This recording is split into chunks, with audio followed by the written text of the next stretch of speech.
A lei dos senos e a lei dos cossenos, ou se você encontrar assim também vale teorema dos senos ou teorema dos cossenos, valem para quaisquer triângulos, não precisa ser retângulo, pode ser um triângulo acutângulo, pode ser um triângulo retângulo, pode ser um triângulo obtusângulo. Então, são leis ou teoremas que se aplicam a quaisquer triângulos que nós queiramos usar.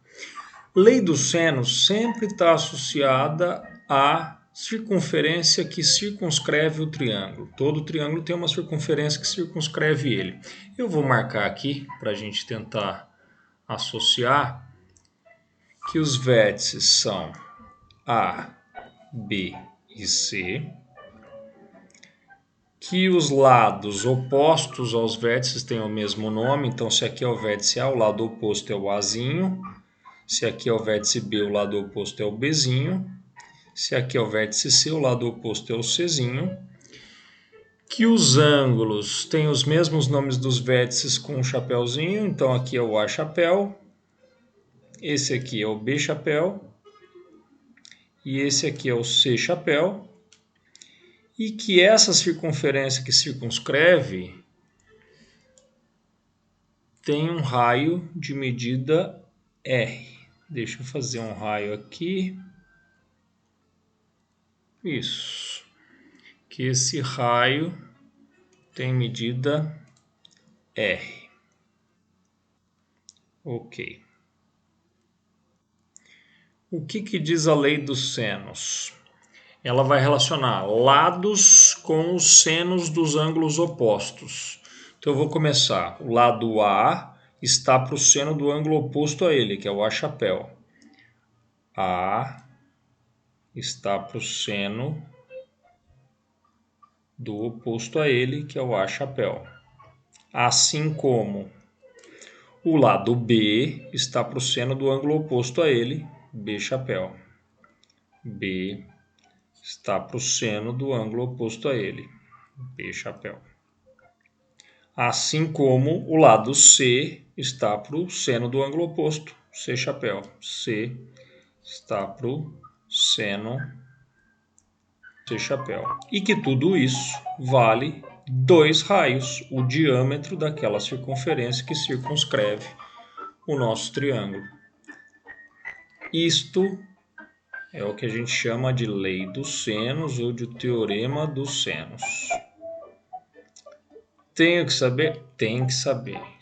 Toda hora aparece em algum problema e você tem que guardar no coração. Formulinha para guardar no coração. Como que você vai usar essa lei ou esse teorema? Vai usar inteiro? Não, você vai usar um pedaço. Que pedaço? Ou você vai comparar aqui, olha, 2 lados e 2 ângulos, ou você vai comparar um pedaço assim, o lado, o ângulo oposto e o raio da circunferência. Tudo vai depender do que o problema fornecer para você como dados para você conseguir resolver. Então, isso aqui, formulinha para o coração. Tá bom, já a gente faz probleminhas associados a isso e talvez isso fique mais fácil de lembrar ou de associar. Tem que saber isso aqui. E a lei dos cossenos, como ela funciona? Vou fazer o mesmo tipo de nomenclatura. Aqui vai ser o vértice A, vértice B, vértice C. Os lados têm os mesmos nomes dos vértices opostos, só que com letra minúscula. Aqui é o Azinho, o oposto aqui ó, é o Bzinho e neste é o Czinho. E os ângulos também, mesmo nome dos vértices, só com chapéuzinho. Esse é o A chapéu, esse aqui é o B chapéu e aqui é o C chapéu. A lei dos cossenos, você escreve 3 equações iguais, idênticas, só muda a referência. Como assim? Vou começar pelo A. Se eu vou começar pelo A, vai ficar A ao quadrado igual. Uma vez que eu comecei pelo A, eu agora ignoro ele. Vou trabalhar com os outros 2 lados e com ângulo entre eles. O B, o C e o ângulo entre eles. Então, vou fazer um lado ao quadrado mais o outro ao quadrado. B quadrado, C quadrado. Menos 2 vezes BC cosseno A. 2 vezes BC vezes o cosseno do A. Ah, Thiago, eu não quero começar pelo A, eu quero começar pelo B. Legal, você vai ver que a estrutura é a mesma. Começa pelo B, vai ficar B quadrado igual.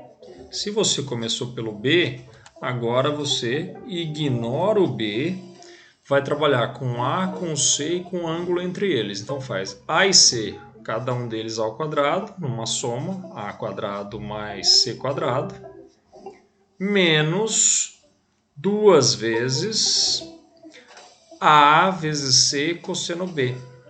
AC cosseno B.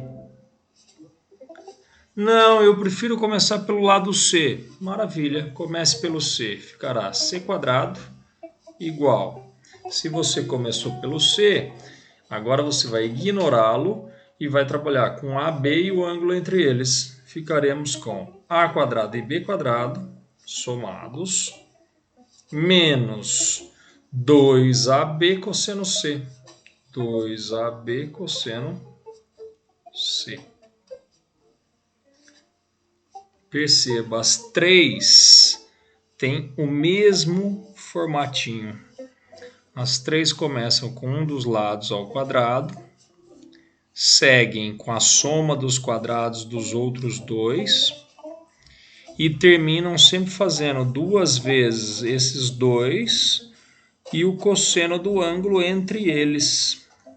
Sempre vai ter esse formatinho.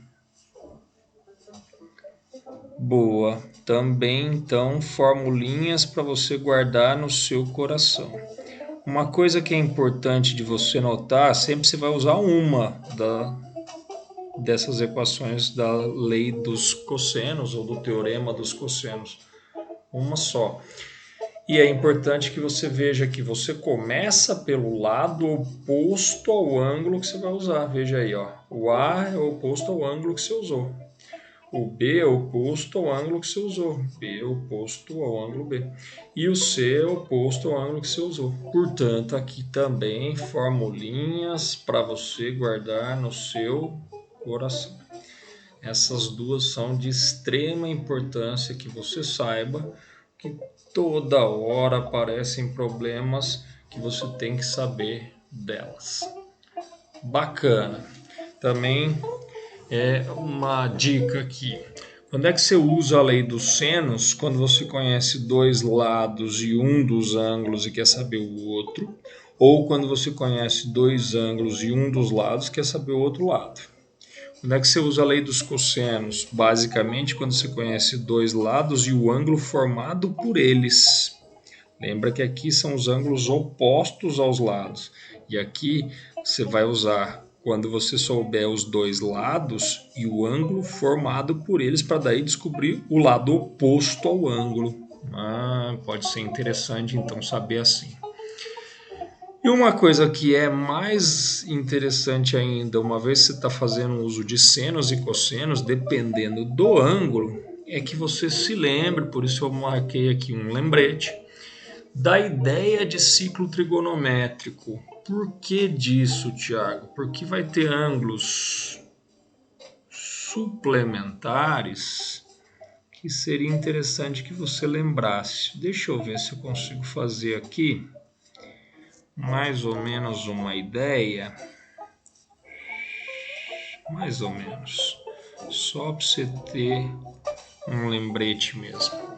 Eu vou fazer assim, olha. Imagina que eu tenho aqui um ângulo alfa. E que aqui eu também levantei alfa a partir deste ângulo que seria o 180 ou π, eu abri alfa. Quanto seria este ângulo aqui? Porque aqui é o zero, você sai dele e roda até aqui. Se eu fosse até aqui, seria 180. Como eu voltei alfa, esse ângulo aqui, ó, será não, deixa eu marcar um pouco mais para baixo, vai. 180 menos alfa. E aí é bom que você lembre que o eixo que está em pé é o eixo dos senos, está em pé, está sem sono. O eixo que está deitado é o eixo dos cossenos, está deitado, está com sono. Está em pé, está sem sono, está deitado, está com sono. Beleza. E aí?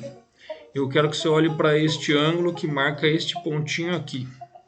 Este ângulo tem um seno, esse ângulo é o 180 menos alfa. O seno dele está aqui, ó.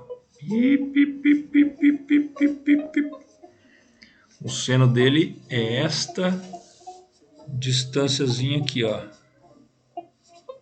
Desde a origem até lá. Se você reparar, o alfa tem o mesmo seno. Os dois têm o mesmo seno, os dois estão para cima. Então eu vou anotar aqui que o seno de um ângulo 180 menos alfa é igual ao seno do alfa. Por exemplo, se o alfa fosse 30, 180 menos 30 é 150. Então o seno do 150 é igual ao seno do 30? É. Ah, se o alfa fosse 45, 180 menos 45, 135. O seno do 135 é igual ao seno do 45? Sim. Ah, não, mas se o alfa fosse 60, 180 menos 60 são 120. O seno do 120 é igual ao seno do 60? Exato. Os dois têm o mesmo valor. Então eu vou dizer que um ângulo suplementar do alfa tem o mesmo seno que o alfa. Maravilha. Agora eu quero que você olhe para os cossenos. Para esse ponto aqui, o cosseno estaria aqui, ó. Seria esta representaçãozinha aqui em vermelho. Só que para o alfa, que está aqui o ponto, o seno estaria aqui, ó, o cosseno, desculpe, estaria aqui, ó. Vou marcá-lo em laranja. Essa representaçãozinha aqui em laranja. Eu não sei se você consegue ver, mas como aqui a abertura alfa é igual à abertura alfa daqui, esses dois tamanhos são iguais, porque a abertura é a mesma, um raio que é igual, você está fazendo a sombra dele. Só que por definição, valores que encontram-se à direita da origem são positivos e valores que encontram-se à esquerda da origem são negativos. O que eu vou poder afirmar então? Que este cosseno é um valor positivo e que esse cosseno é um valor negativo, mas que o tamanho dos dois é o mesmo. E, portanto, vale o lembrete que o cosseno de um ângulo 180 menos alfa será igual ao cosseno do próprio alfa com sinal trocado. Poxa, então peraí, se eu estou falando que o alfa vale 30, o cosseno do 150 é igual ao cosseno do 30, só que com sinal trocado. O cosseno do 30 era positivo, o cosseno do 150 vai ficar negativo? É isso. Ah, não, mas se o alfa fosse 45, então o cosseno do 135 é igual ao cosseno do 45 com sinal trocado, com sinal negativo. É. Ah, mas e se o alfa fosse 60? Mesma ideia, o cosseno do 120 vai ser igual a menos o cosseno dos 60 graus. Então, coisas para você se lembrar toda vez que nós estamos falando de ângulos suplementares. Suplementares é o que falta para 180. Toda vez que falamos em ângulos suplementares, nós temos senos iguais aos ângulos originais e os cossenos opostos aos cossenos dos ângulos originais. Então, os senos permanecem iguais, com o mesmo valor, mesmo sinal, e os cossenos permanecem com os sinais trocados. Os tamanhos em si são os mesmos, mas os sinais são trocados. Importante de lembrar e que vai facilitar muito em uma série de exercícios que você vai ter que fazer uso ou da lei dos senos ou da lei dos cossenos. Legal.